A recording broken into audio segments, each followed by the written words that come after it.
দেলোয়ার হোসেন সাঈদী রহিমাহুল্লাহ, তার সাথে দেখা হওয়ার আগেই 2013 সালের 25শে ডিসেম্বর তারিখে একটা পত্র দেন তিনি আমাকে জেলখানা থেকে। পত্রের শিরোনাম ছিল ভুল সংশোধনে সফলতা আছে, ব্যর্থতা নেই, লজ্জারও কিছু নেই। শোনেন, আবার শোনেন, আবার শোনেন। শিরোনাম, প্রথম শিরোনাম বিসমিল্লাহ লিখে লিখেছেন, ভুল সংশোধনে সফলতা আছে, ব্যর্থতা নেই, লজ্জারও কিছু নেই। 9 পৃষ্ঠার পত্র পেলাম 14 সালে 7 নভেম্বর। আমি আবার লাল ঘরে গেলাম, আল্লাহ পাঠালেন, যা সাঈদীর সাথে দেখা করি। 3 মাস 22 দিন থাকলাম এক জায়গাতে, একসঙ্গে হাঁটতাম, মাঝে মাঝে কথা বলতেন, এত ভালো লাগতো। এক পর্যায়ে বলছে, বাবা আমার জন্য দোয়া করো, আল্লাহ যেন আমার 2 রাকাত নামাজ কবুল করে। আমি বলতাম যে আল্লাহ আপনার সব ইবাদতই কবুল করে। তখন বলছে, না না না না, এত বড় দোয়া চাই না, শুধু 2 রাকাত যেন কবুল হয়। আমি বইয়ের মধ্যে লেখছি, দলিল দিছি, কিন্তু আমারই স্মরণ নাই।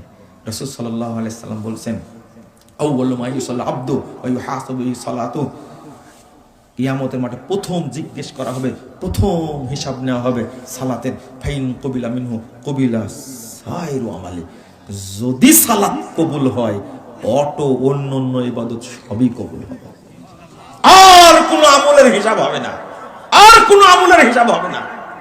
ওয়াইন রুদ্দা আলাইহি সাইরু আমালি, যে সালাত বাতিল হয়ে যায়, সালাত যদি অশুদ্ধ হয়ে যায়, তাহলে অটো সমস্ত আমল কি হয়ে যাবে, বাতিল হয়ে যাবে। এই জন্য 2 রাকাত সালাত কবুলের জন্য দোয়া করতে হবে। বন্ধুরা আমার, আমি কি অপরাধ করেছি? বইটা লেখি কি অপরাধ করেছি? আজকে স্ট্যাটাস দেন তো, না সাঈদী সাহেব কোনো পত্র লেখেনি, কোনোদিন জেলখানায় ছিল না, মুজাফফর মিথ্যাচার করছে, বলে দেখেন খালি, দেখি বুঝেননি কথা। এমনি একজনের বক্তব্য দিচ্ছিলাম, গোপনে ভিডিও করেছে, করে ছড়াই দিল। এই যে ডিবি, সিআইডি, সিটিএসবি, কি ঘোড়ার ডিম টিকটিকি আছে, এতই ডিস্টার্ব করেছে আমাকে এই পত্রের কারণে। আমি বলেছি, আমার উপর রাগ করেন কেন?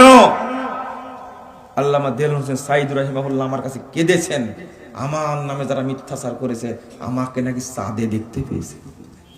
ঘটনা ঘটেনি? তিনি কি তাদের সন্তুষ্ট? এটা কারা করলো?